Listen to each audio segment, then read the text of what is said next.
Hello, you lovely lot. Welcome back to yet another Genshin Impact video. And today we are here with a in-depth discussion and breakdown of everything that was shown off in the Genshin Impact 7.0 special program. Of course, we've had the day and a half to process the major stuff that came out of the live stream. And of course, that was the lore Bomba about the Tsaritsa, the Khanrayans, and of course, Ronova's first full-blown appearance in-game as well. I mean, of course, like that all of that stuff, amazing, super exciting, right? However, there's also other aspects that we need to talk about, which is coming in 7.0, right? The gameplay elements, the events coming to the game, the quality of life features coming to the game. Is it all enough, or are we going to just ride on the story again, effectively, right? Let's be real, right? Over the last few patches, I will admit, right, as a big Genshin fan and everything, I love Genshin, but I will have to admit that the story has been carrying heavily, right? The gameplay definitely has been decent for sure, right? Some of the events have been good as well,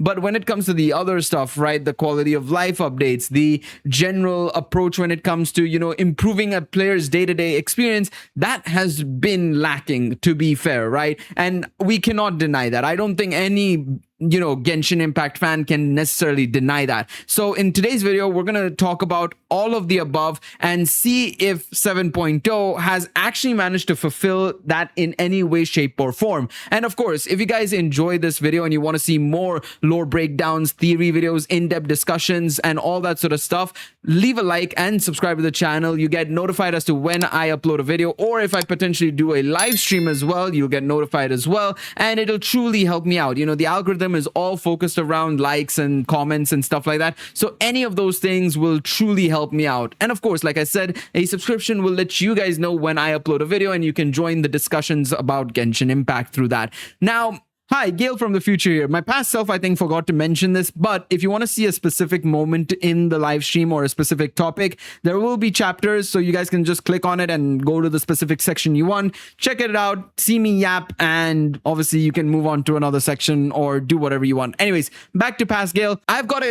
First and foremost, I do have all the timestamps written on my phone. I will say that. I have a lot of stuff there just for me to kind of process which points I really want to talk about. But first and foremost, I think we should start off with the trailer and just go over it together, right? We need to go over it together. I'm going to actually lower the volume a little bit on the trailer so that it isn't overpowering my voice, because in this video, I want my voice to be louder than what's actually playing on screen, because y'all need to hear my thoughts today. That's what we're here for. It's not a reaction, okay? All right, so let's play the trailer one more time. And I just want to talk a little bit about what we've seen in the trailer. So obviously the trailer, I think overall was pretty darn good. I think, it set up the stakes immediately, right? The fact that Paimon is missing immediately puts us on red alert, right? That I think was brilliantly done. Obviously, when it comes to these trailers, they have to kind of hook you in. So the fact that they managed to do that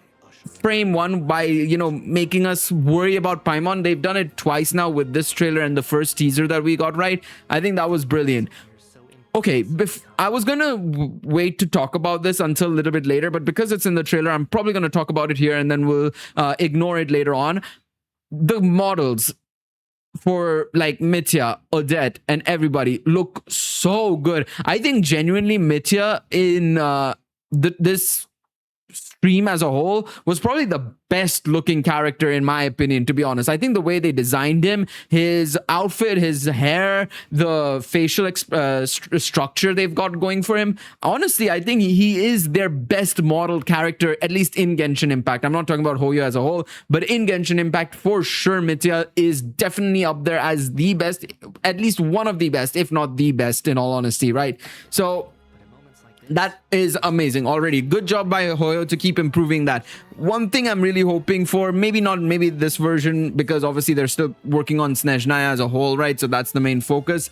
But I really hope in the future with 7.2 or 7.3 down the line, once we approach the end of Snezhnaya or whatever, maybe 7.3, 7.4, we get updates to older models as well, right? That's what I'm really hoping. And even just generally improve the Traveler's original model as well. Of course, we've got an updated model for the Traveler in the new outfit, but we need him to have an updated model in the old outfit as well, because you know, we see that one in the cutscenes always, right? We don't see the new outfit in the cutscenes outside of dialogues, which it's very jarring to see the model change that drastically. Fine, the outfits are different in the cutscenes, whatever, but the model itself looks so jarring.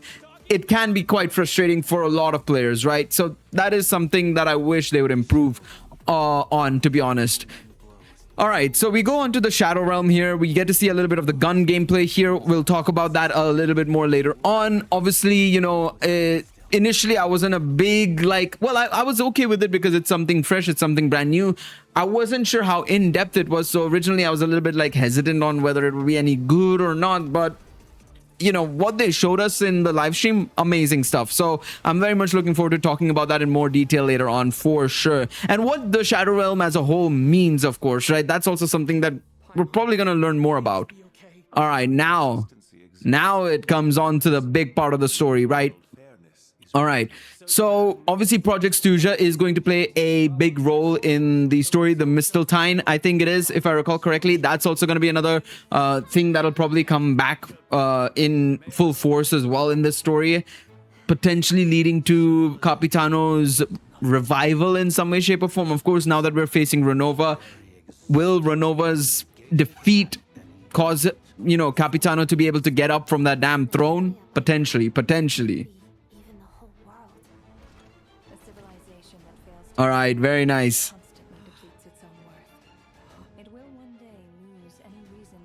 Okay, so obviously we get to see Ronova here. I've seen a lot of people complain about Renova's model. I mean, first and foremost, Piero's model, amazing, again, amazing. But I have seen some people obviously complain about Renova's model. I'm gonna just skip a bit ahead. So I don't see it necessarily. I can see why people are complaining about the eyes in particular, for sure. She can seem a little bit bug-eyed in a way, but I just think that adds to that whole different feeling compared to, of course, this ethereal being, this being that isn't one of us necessarily, one of the people that are living on Teyvat, right? It's a very different look. So for me personally, I think that this approach of this design, I think, is good, in all honesty. I'm obviously interested to see how they handle Rhine Daughter's in-game model as well, because we'll probably see her, and then further down the line how Istroth looks like, right? That'll be also something to consider as well. But I do like the way they've gone about doing Renova's look as a whole, to be honest. I think it's fine, to be honest. I really do think it's fine. Maybe the only thing I would say is maybe they could have added a little bit more features to accentuate that whole ruler of death feeling. Of course, I mean, the red and black kind of gives it away in itself, along with some of the motifs and insignias, but generally I feel like they could have done a little bit of a better job. Actually, one second, who is that in the background? Is that Ronova actually still in the background? Yeah, I think it's still Ronova in the background there. I think. I could be wrong. I could be wrong. All right, so we see the Traveler attacking here. Again, some people question how the Traveler was able to attack the Ruler of Death, but again, again, it comes back to that whole point of the bro has had so much training. He's been able to unlock a little bit more of his powers as well. I just feel like generally he's in a much better position. Remember, when he was facing Asmodee, right, with his sibling, they were in a completely different element where, you know, they just were awoken. You know, the sibling and him are trying to run away. It's a bit of a struggle in that situation to kind of focus in on what is exactly happening. Not to mention, of course, our sibling getting cubed, basically, right? So that is something to keep in mind.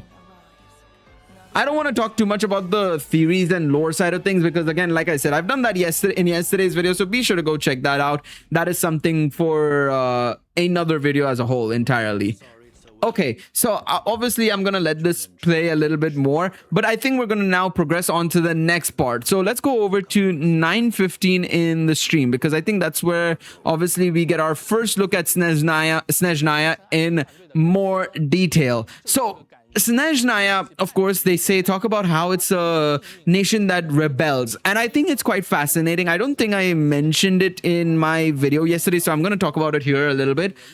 I think it's fantastic how they're making Snezhnaya fit into this whole thing of Teyvat as a loop kind of thing, right? Because you see Hyperborea, the predecessor, you could say, to Snezhnaya, then ancient Snezhnaya, and now current Snezhnaya. They're all going through this cycle of rebellions, effectively, right? They're rebelling against, be it the gods or potentially something else entirely, and it's a regular thing. So it fits into that whole idea of a loop, effectively, right? Not to mention, of course, the Bellied Star. I'm curious to see how his history pans out as well. We'll talk a little bit more in detail about all of this stuff when we get to the world quest, because there's a little bit I want to talk about that as well. But let's move a little bit forward now. To be honest, I want to kind of move forward. Okay, the locations. I will actually talk about this a little bit. I think what they've done with the locations with Snezhnograd and everything, the trains, the central station, generally other towns and stuff, from what we've seen, all look very, very, very beautiful. I think, it gives off that sort of like wasteland feel, first and foremost,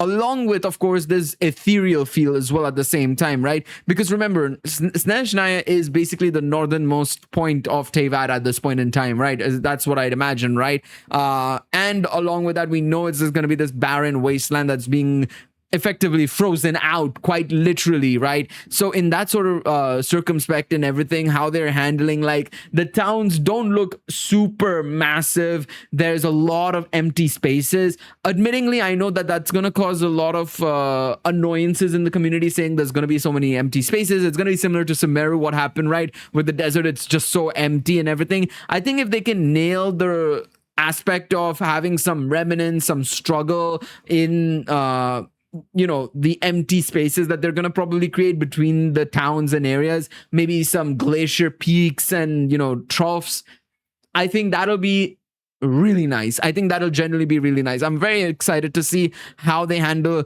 the empty spaces and empty land we see in Snezhnaya, because of course the towns look great in itself, of course, right? You've got more Pesok, which is of course the hometown of Tartaglia as well, which I think is brilliant that they've already added that as well. Glad to see they've added the Aurora Borealis there as well. That's going to be fantastic as well to look in game as well. I'm a fan of that sort of stuff, so definitely very cool.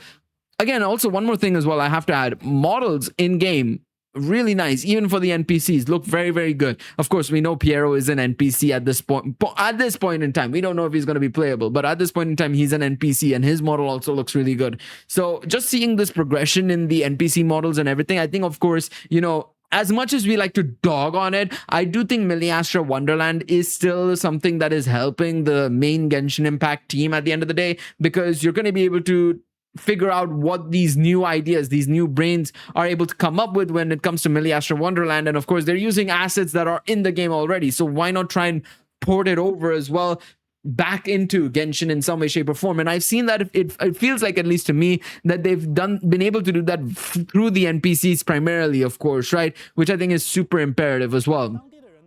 Now, I want to move a little bit forward to, of course, we've seen a bit of Snezhnaya here and everything. I want to a little bit talk about the big thing that they were showed us when it came to these Traveler and Stellar reactions, and just generally what powers we're going to be getting in Snezhnaya. Of course, the Traveler being able to, inflict Stellar reactions is brilliant, in my opinion. Again, the biggest issue that we had in Notcry last year was that there was no really easy way to proc stellar reactions, right? There was the only Hydro characters that could help in triggering stellar reactions, or sorry, lunar reactions, my bad. It was Columbina and Aino, and even Aino couldn't do it as a 4-star, unfortunately. So your only real good sort of driver, I'd say, I suppose, when it came to lunar reactions, was technically Columbina. Of course, if you had like a pairing of Nefer and Lauma, or like Zebai and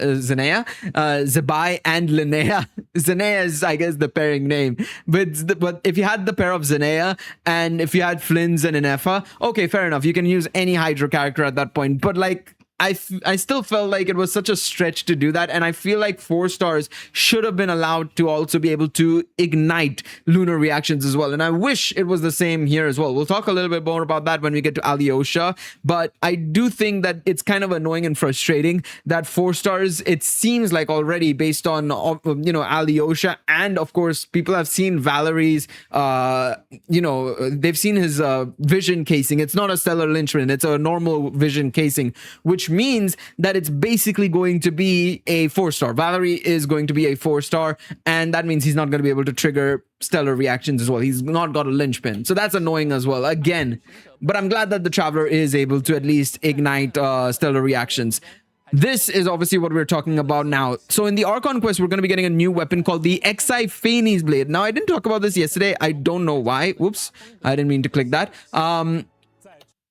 I didn't talk about this in my video yesterday, and I don't know why. I just must have completely forgotten about it. But I do think the Xi Phanes Blade, obviously the name in itself is so telling in itself, right? Having Phanes in the name of the blade it's quite interesting to say the least, right? And Xi, I know some people have tried to, link it to Latin and everything and say like, oh, Xi means, end off or whatever. I don't know how true that is necessarily. Of course, some people who know the language, various languages better may be able to tell me. But of course, if you just look at it, Xi and Phanes, you feel like it's something to do with like exile Phanes or end off Phanes. It sounds something along those lines potentially, right? So I can't really say that, they're wrong necessarily, because I don't know if they're wrong or right, but I mean, I hope they're right in a way, because it'll just seem a lot more cooler. But of course, it's a little bit on the nose at the same time. But obviously, more importantly for me as well, along with the story's implications and everything, and of course all of that sort of stuff, I want it to be seen in cutscenes. I've had enough of seeing the prototype and dull blades and everything in the actual cutscenes. I hope he actually uses this blade. It being in the Archon quest tells me it'll be his primary weapon from now on in the cutscenes. But more importantly as well, I hope it's usable in gameplay content, right? At the end of the day, it's all well and good getting an amazing weapon like this, but it's useless if it isn't usable by the Traveler in any way, shape, or form. I do think, if anything, they'll probably make it really good, but it'll only be really good when the Traveler equips it, is what I am assuming is going to happen here. I think that's what's going to happen, and I'm okay with that. Honestly, I'll be more than fine with that, as long as it's actually good for the Traveler and the Traveler can get some big damage out of it. I think that'll be fantastic. Honestly, I really hope that that's the case, that it's actually really good. And it seems like already, by the way, we're probably going to use this as a sort of like Selenic Chronicle style, maybe, is my guess, I'd imagine. So like maybe like every patch, going into the rest of the Snezhnaya, maybe we'll get like 2 refinements potentially or something along those lines. We'll see. I assume the first one is you get the weapon first, then you get a refinement 1, refinement 2, 3, 4, 5, and 6, basically, right? Because there's 7 nodes, I think, right? Yeah, 7 nodes. You get the weapon in the first node, second node you get R1, 2, 3, 4, 5, and so on and so forth. I assume so. I could be wrong, but that's my guess. That's my guess. We'll see. We will see how it all pans out, right? So that was the weapon, of course, right? Now they're going to talk a little bit about Tsaritsa. I just need a sip of water.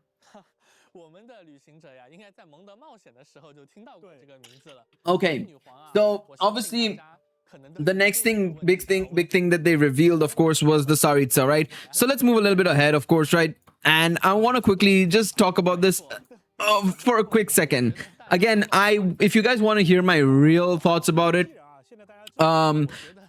if you want to hear my real thoughts about it, there we go. That's what I wanted to pause on. That's why it took me a second. But if you want to hear my full thoughts about it, go check out yesterday's video. It'll get you guys in the right frame of mind as to what I think is exactly happening with the Tsaritsa. Maybe you guys agree with it, disagree with it. It'll be great to see what y'all have to say. But I think that with the Tsaritsa, it is going to be very interesting how it all pans out and how this will transition into the rest of the patches for Snezhnaya, because there was a theory as well going around that what if Snezhnaya and Conrea are like what's happening in Honkai Star Rail right now, where the team is in they are in Plan Arcadia right now, but really quickly, I think in the next patch itself, we're actually going to be going to Acropolis or Astropolis, the IPC area, right? So there's 2 different areas and worlds basically in one series of patches in 4.x in Honkai Star Rail. What if it's the same here? Now that we know that the Tsaritsa is supremely, heavily, crazily, integrally linked to Khaenri'ah, I do think there is a bigger chance of us having this transition from Snezhnaya into Khaenri'ah within these series of patches itself. I wouldn't be so surprised. I wouldn't be like super surprised if that were the case. Now, do I think it's likely?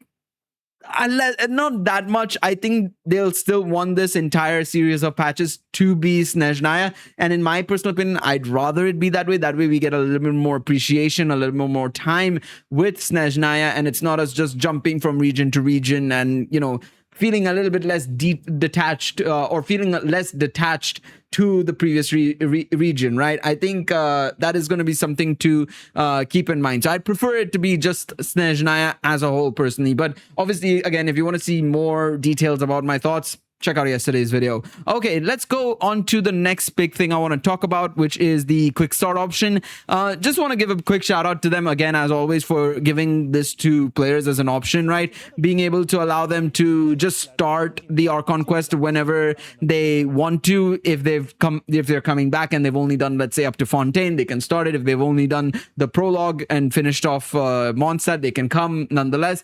I mean, if I was a new player, I would say take your time and just do the entire story and then get to Snezhnaya. Of course, you're missing out on the limited time rewards, which is very annoying, but I do think it would be better, you know, for players to be able to take their time with the story rather than just jump and go straight into Snezhnaya and just get lost in terms of what exactly is going on, right? I mean, if you were to start right now, right?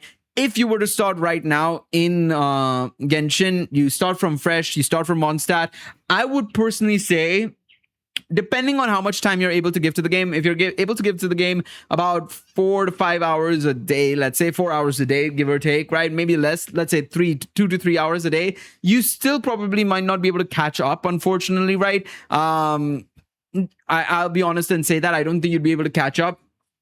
You probably might be able to get to Fontaine, I would imagine. I think around Sumeru Fontaine is my guess, is where you'd probably reach. But I'd still say that that is better than just jumping in and, you know, kickstarting off Snezhnaya. I think that's a little bit much, to be honest, in my personal opinion. But I mean, by the time the time limit goes away, which should be the end of the 7.0 patch, give or take, that'll be the end of September, 22nd, 24th September, give or take around then.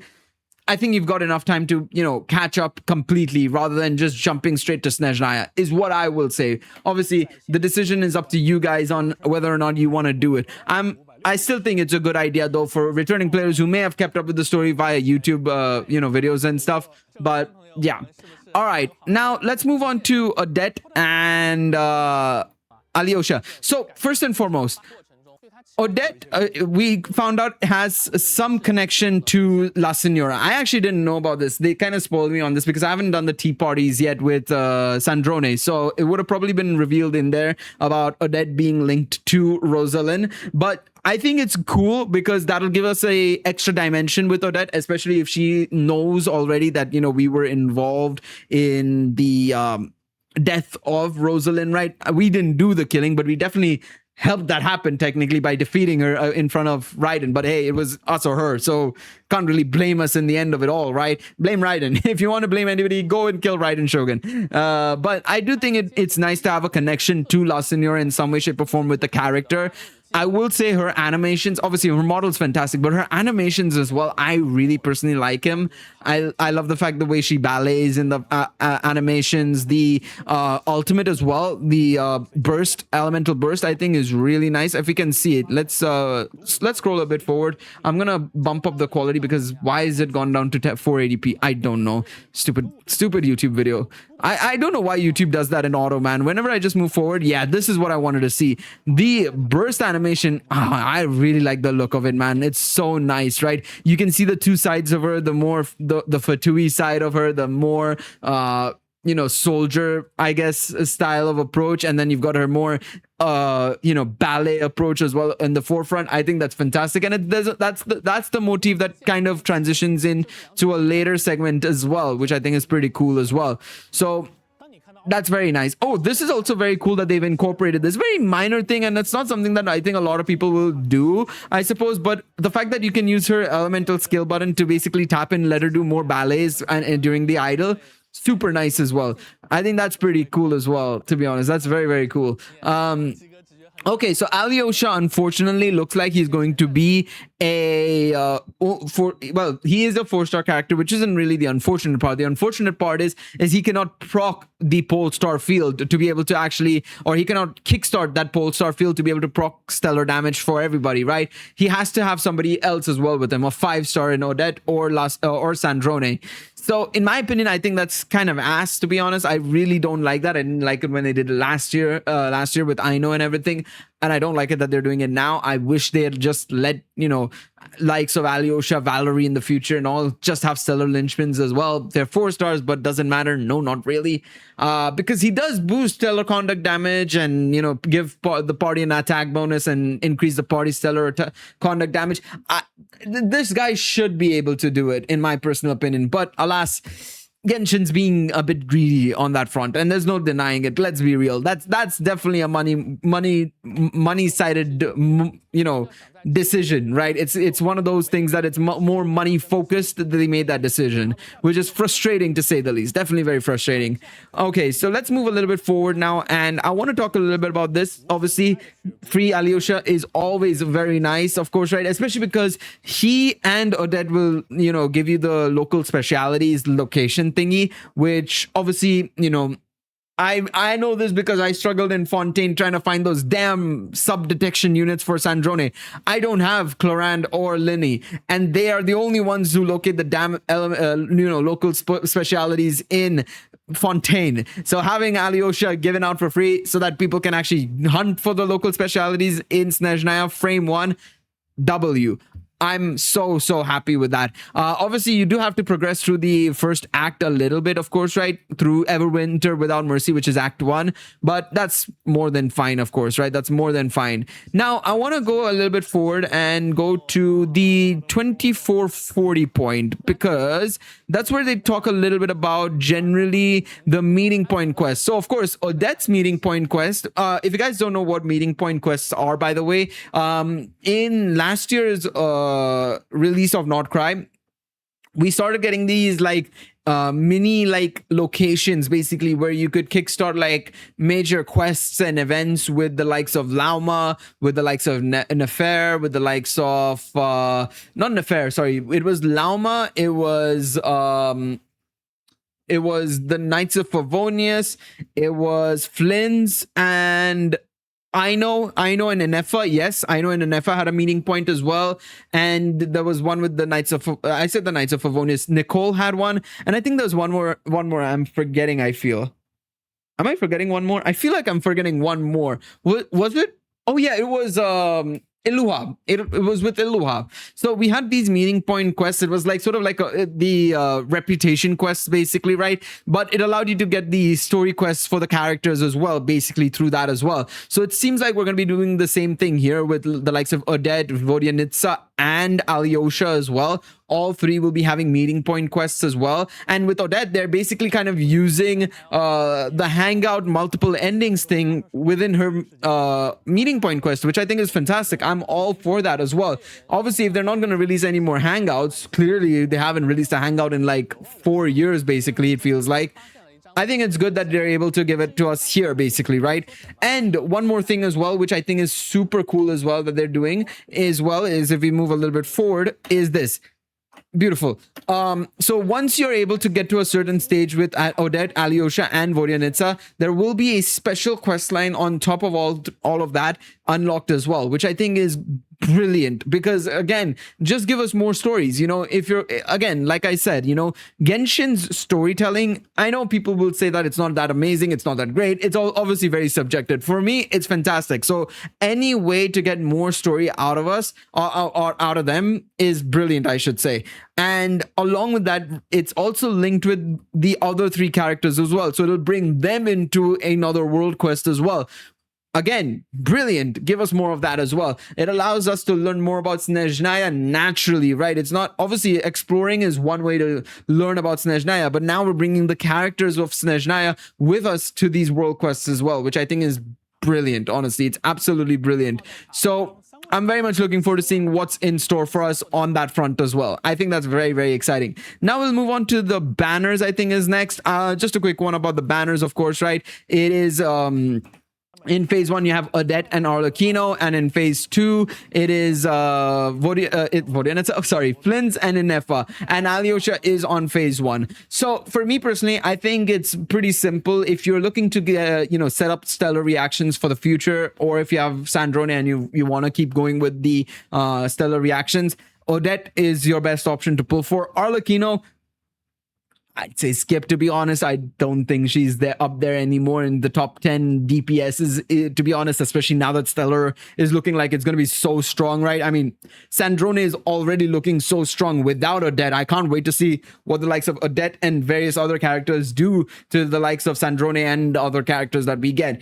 And when it comes to Flins and Inefa, I mean, if you have one of them already and you're looking to get the other, a good opportunity. And also for the weapons, you're going to be able to get both at the same time. I think in that sense, like, don't get me wrong, I do think it's a bit scummy to have both Lunar Charge characters in one phase in one go. But I think if you're a player who's not building a new team for Lunar Charge and you're kind of building upon it, you're vertically investing, or just generally you're looking to get maybe the weapons for two characters you already own, it's a great opportunity. You're getting two good weapons in one phase itself. If you lose the 50-50 and you lose it to the weapon that's on the banner still, fantastic, because now you're guaranteed to get both weapons, right? So in that sense, I think it's still a positive. There is still positives to it. I don't think it's all just negatives about, oh, they're just wanting you to build one full team in one patch. This is just so scummy. They want you to spend so much money.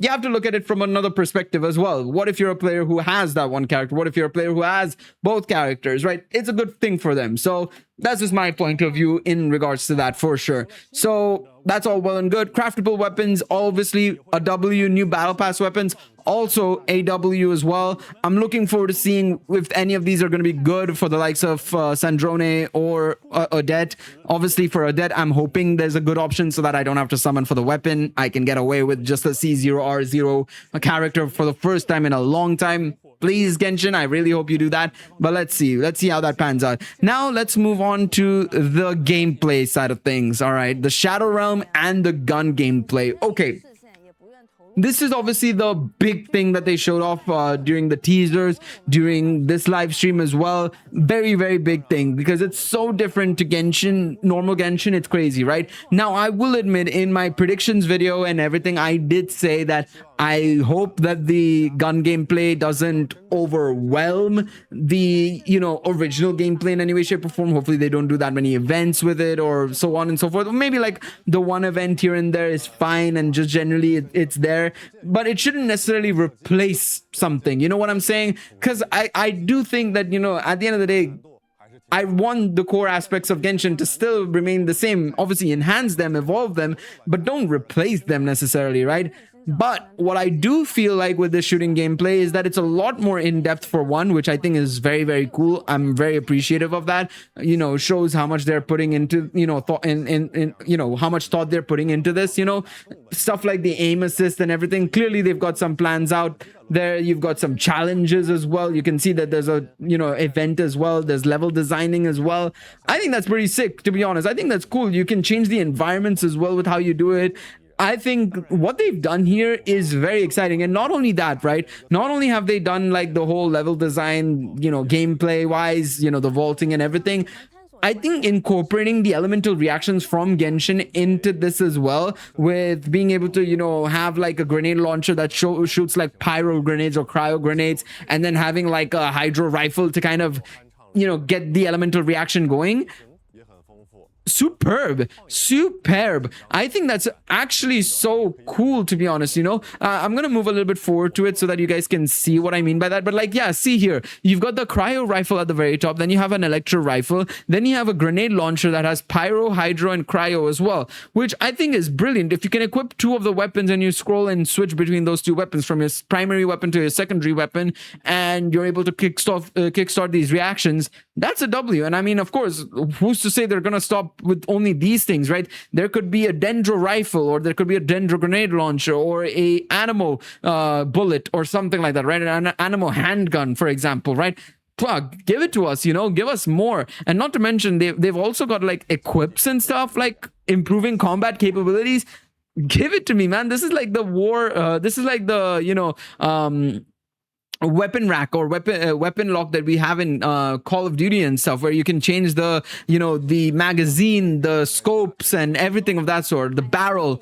So I'm down for that. I'm very down for that. So that is very, very cool, of course, right? I think it's very good that they've put so much depth into the gun gameplay, right? Because look, at the end of the day, I know there will be people disappointed that we're getting gun gameplay. Why are we getting that in Genshin Impact, right? Fair enough. I mean, they like probably explain it through the story. The Shadow Realm itself is so interesting. With what they said about there being no time flowing through it, no elemental energy flowing through it. So there is something behind the Shadow Realm that we'll probably learn in the story itself, right, as we go further and further into the patches, right? But what I do think as well is, like, if you're going to introduce a new gameplay, don't do it half-heartedly, right? I was worried that it was going to be half-hearted, which is why I said I'd rather they don't do so much with it. But the fact that it's so in-depth, the fact that there's so much detail to it, in my opinion, I think that matters more than anything else, right? So absolute W decision, right? Now we move on to the open world side of things, okay? So the main gameplay,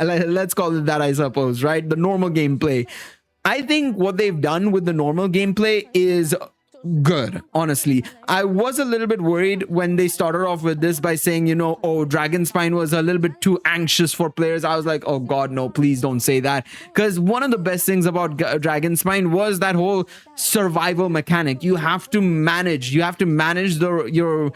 journey throughout Dragonspine, drop when you need to get some heat into you and stuff like that. That was sick. So not having it in Snezhnaya would have been very annoying, especially with the premise that the world of Snezhnaya is going through this heavy winters, right? But I am glad that it's only a little bit like that. There's still a little bit of management involved, of course, right? We still need to get this Kresnik energy for the Eye of Gray. The Gray. We'll call it the Gray. The Eye of Gray. I don't know if that's right, man. You guys can let me know the pronunciation of that. I feel like I've got it completely wrong. But I do think it's fine, in all honesty. It allows us to basically manage it still, but it's not too overpowered, I hope. Also, being able to make stuff and manipulate the environment, thumbs up there from my end. I'm all for it. And being able to travel like this while launching out a snowball, again, I'm glad that they've added more travel mechanics, because again, so far it feels like in every region from, Sumeru onwards, they've added some form of travel experience, right? In Sumeru, we had the, vines we could like grapple hook onto and, glide from there. In Fontaine, it was mainly the swimming side of things, right? The underwater experience, I suppose, right? Then in Natland, we had obviously the ability to indwell a Saurian to be able to then travel more easily, of course, right? And then, of course, in Nordcry, we had the ability to become a Kuhenki, or, similar to a Kuhenki, basically, and be able to move around, basically, right? I think that was all well and good. So being able to do that, similar to that here as well, and incorporating it in some way, shape, or form into puzzles, which, fingers crossed, I hope the puzzles are a little bit more intricate, a little bit more complex, especially now that we have these mechanics as well. Very cool. Also, I will say, by the way, this whole going about a way and doing the Dark Souls messages for Genshin was not something I was expecting, but I am kind of glad that they've made it so that it's pre-built, I'd say, because trust me when I say this, I do think that there will be people who will say jump here. And I do think people will still say jump here, because there's actions and there's something like beware of is very useful. So jump is very useful here, or something like that. I 100% believe they're going to do something like this. People are going to be stupid enough to do it. And people will fall for it. There will be people who fall for it. 100%. But okay, so let's move a little bit forward now into the events. But I think the gameplay elements, I think the storage system and everything is very cool. Also, I don't know what this is. From what I gather, this thing is supposed to be like a trading system thing, and it seems like you can trade maybe potentially some local specialities. Hopefully, that expands into potentially being able to trade like boss materials and stuff like that as well. That would be very cool. Yeah, you just saw there at the end you could trade some of the local specialities. Okay, that's well and good, but let us trade boss materials as well with friends, because somebody else might be farming something I need now and they don't need it anymore. So that would be cool. That would be very nice. Obviously, I don't see them doing that because they'll still want people to move into co-ops and stuff like that. So it is what it is on that front. Okay, let's move on to 4050 because that's the world quests, right? The world quests itself look very interesting. Of course, right, we're going to be going over the ancient history of Snezhnaya, and again, like I said, I want to learn more about the Belly Tsar and just generally how Snezhnaya was in between the period of, Hyperborea and, of course, up until the Cryo Archon took over. So learning more about all of this is going to be very cool. They've given us a little bit of details about the world quests, and it seems like we're going to be getting a good amount of world quests, 4 or 5 maybe, not including, of course, the meeting points as well. So obviously outside of the Archon quest, getting all of these side quests as well and these other important stories as well is going to be great. One thing I hope, obviously I don't think they mentioned it here, but I'm really hoping that these world quests are voiced. Remember, moon gazing was voiced. Why not just let us have it here as well? That would be nice. Please Genshin. You didn't say it, but I would really hope that you can do it. That'll be very, very nice. All right, let's move on to some of the events. Events look okay. I'm not gonna really write home about it. It's what I'd expect from the start of a game. To be honest, I'm glad that Lan is back. Having Lan come back as well, coming in from Leeway, very cool new outfit for her as well. I can't believe she got an outfit update compared to some normal characters that are playing. But I do think it's very cool that they're giving us these train missions and everything. That way we can see the entirety of Snezhnaya. Only thing I wish they added, right, was a small mini-map showcasing where they are in Snezhnaya so that players can familiarize themselves with the location they're in. Because that's the idea of this train event, basically, right? Where we're driving the train. You're learning more about the location. You're looking at all the vistas, all the destinations. So why not give us a way to basically do it? Again, also, this is a game mode to help us learn more about the gameplay, gun gameplay, of course, right? Combat event, all sort of stuff, fair enough.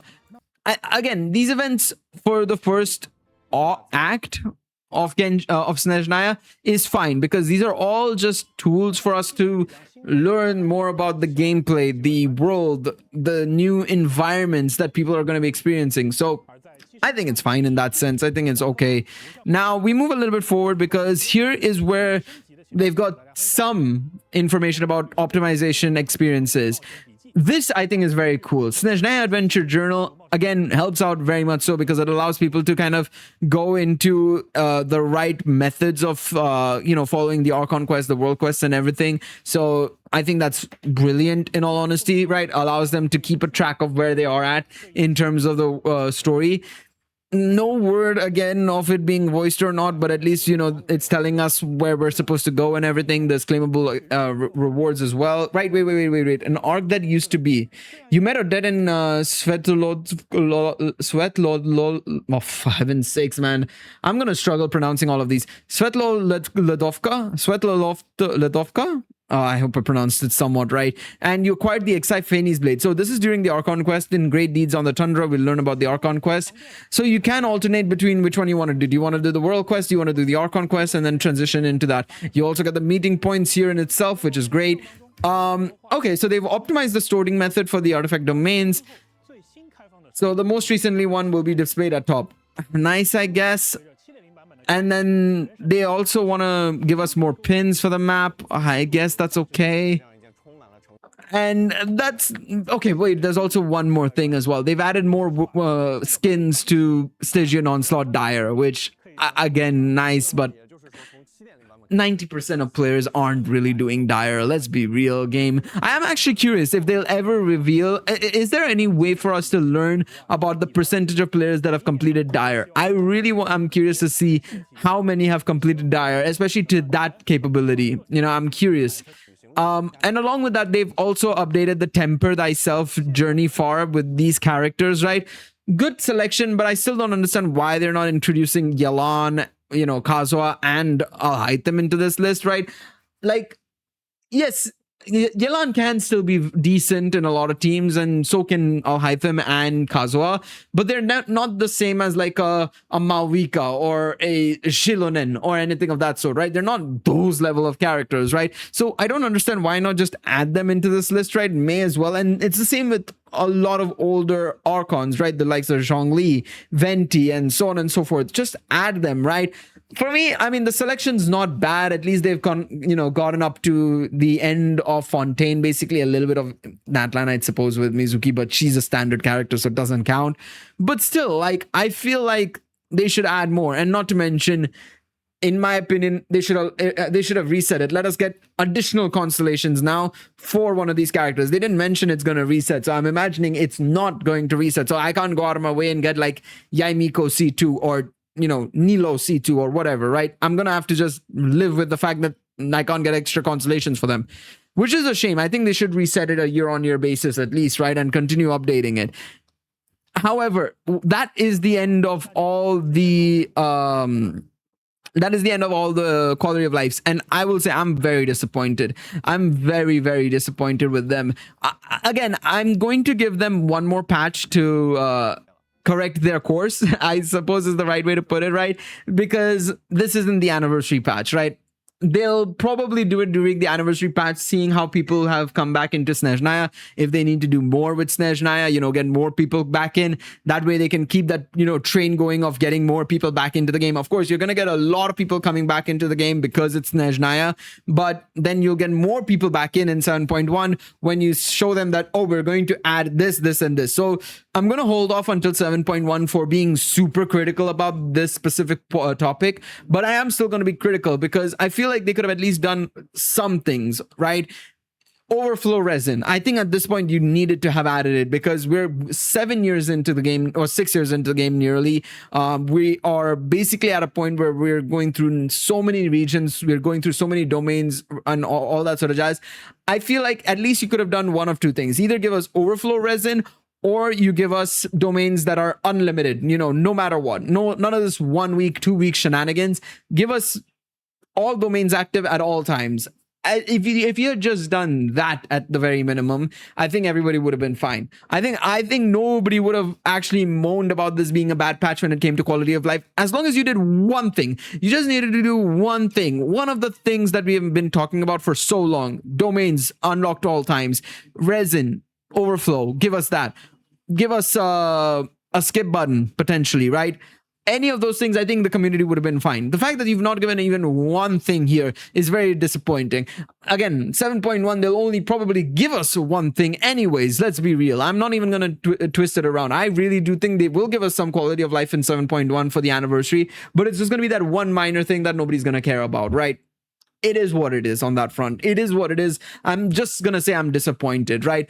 It is something that I'm very annoyed with in regards to them with this quality of life stuff. I know they're the biggest money makers. They're not struggling in any way, shape, or form. The general audience still loves the game to the point they're playing and paying for stuff in the game. So they can take a more laid back approach, but I don't think you should do that. If you want to keep it up, you want to keep the racks going, these things, what I just said, aren't like time heavy investments, right? They're not going to cost you in any way, shape, or form, in my personal opinion, because the moment you allow people to unlock domains at all times, you will get more people playing the game actively, and it's not like it's difficult to just switch it on and off, basically, right? Coding, I'd imagine, wouldn't be that much of a difficulty when it comes to you've already just done it where you can activate it for a whole week and leave it unlocked for the whole week rather than just Sunday to Sunday.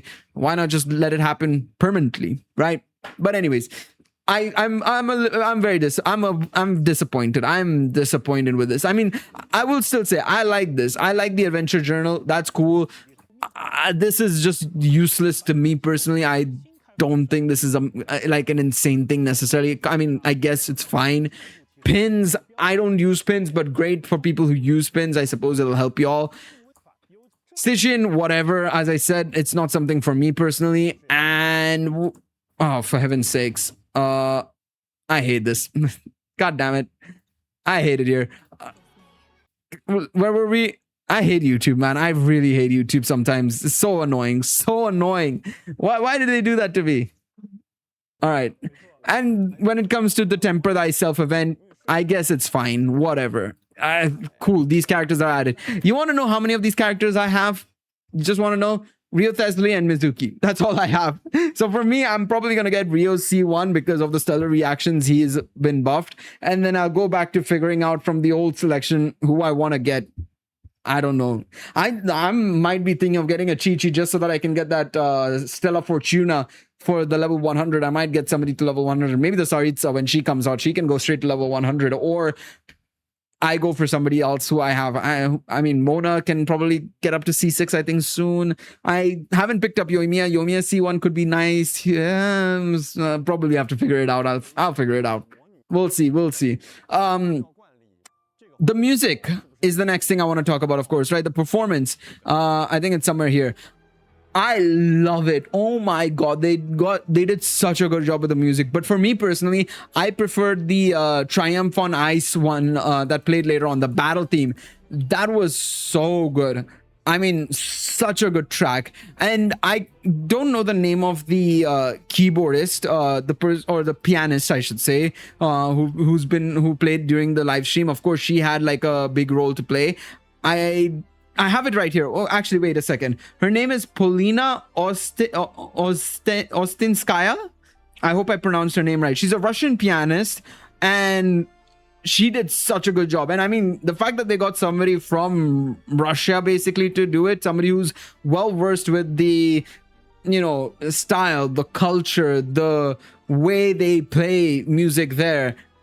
Brilliant job. I mean, Hoyo Mix knows what they're doing. If there's anything I have to say about Hoyo Mix, it's only good things to say about them. You know, they're the one thing that I don't think I have any problems with when it comes to anything. They're so good. They're so good. I'm so looking forward to hearing the other tracks in game, man. So looking forward to it. But I don't have anything to say apart from absolute banger after banger is in store for us, I think, when it comes to Snezhnaya. Now we move on to the last bit of stuff, which is Meliastra Wonderland.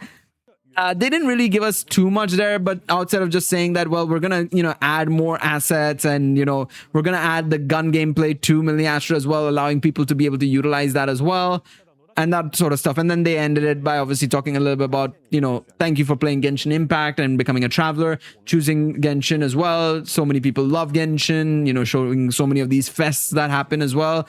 Wait, what is that? What was that? Budget? Who? Budget Abyss Mage. That's a cool one. I like that. The guy on the left was amazing.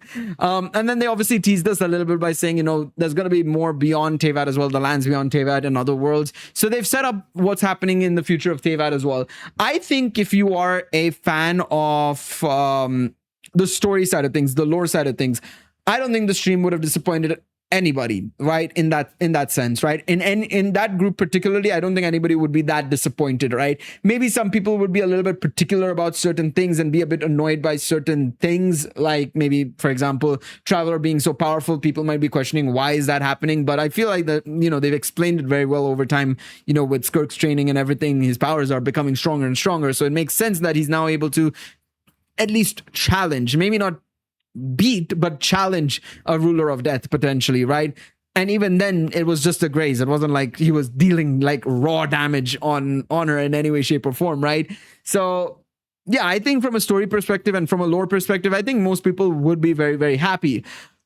When it comes to the other stuff, right, I think gameplay as well, I think that looks very good as well. I think gameplay overall with the gun gameplay and generally the overall stuff, I'm looking forward to seeing what's in store for us. I think they've introduced some cool mechanics that I'm actually interested in seeing how they'll apply in puzzles and in terms of just general movement in the overworld. So all good there as well. I think that's great. Stellar reactions, it seems like they're going to go in a way about it in a way which is going to be a lot more comfortable compared to lunar reactions last year, right? With the Traveler being able to enable it and him getting a new weapon, maybe he'll be good enough to actually be a solid contender for a team and allow free-to-play players to at least, you know, enjoy using stellar reactions in a more easier manner compared to how lunar reactions were, right? So I think that'll be very interesting to see. I'm very much looking forward to it. And then, of course, you know, the music, always a banger, no problems there. Events, fine, no problem there. The big issue, I think, and I think, you know, we all have to circle back to it every live stream, is quality of life, right? And I'm not going to deny it, and I don't think anybody should deny it. It is a problem. It is a very, very big problem. And it's a shame that they're just, you know, turning a blind eye to it. Clearly, they are turning into a blind eye to it, because if you look at like moon gazing, you know, the moon gazing patch, this very patch, right? You introduced a skip button, which is half of it basically, right? It's a half a skip button. It's not the full thing. Let's be real, right? And even then, it's a very annoying skip button, because I've used it one time and I felt like I've skipped dialogue unnecessarily, which is frustrating to me because I'm somebody who reads the dialogue, right? So I will say this: I hope for 7.1, the main focus, of course, along with the anniversary stuff, you know, getting people hyped up with free stuff and whatever it is, and of course the next story chapters and all, that's all well and good. You need to give us quality of life features, mate. That is going to be the most integral thing I'm going to be looking forward to in the next patch. Maybe it's delusional of me to keep thinking of it and hoping for it, but I don't mind hopiuming for it. It's not affecting me in a negative way necessarily yet. I'm still okay the way I'm playing Genshin Impact, but I'd like to improve my way of playing Genshin Impact, right? At the end of the day, if there is any hope of improving it, I'm all for it. I really hope that that is going to be the case in 7.1. But let me know what you all think as well in the comment section below. This was a long video. My throat is aching from talking so much, but it's been a while since I've done long like videos and streams and stuff like that. So my throat is killing me right now, but I'm going to have some water in a second and, you know, rest my throat a little bit. But yeah, let me know what you all think in the comment section down below. One thing I will say as well is that I've put chapters for this video as well. I would have probably mentioned it at the start, but I put chapters for this video, so if you want to see anything in particular in terms of a topic or anything, go back and click on it, so that way it's easy for you guys and you can hear me once again and yap. You can hear me yap more often. But yeah, let me know what y'all think. Thank you guys so much for watching. Remember, leave a like, subscribe, all that sort of good stuff, and I'll see y'all next time. Take it easy, everybody. Bye bye.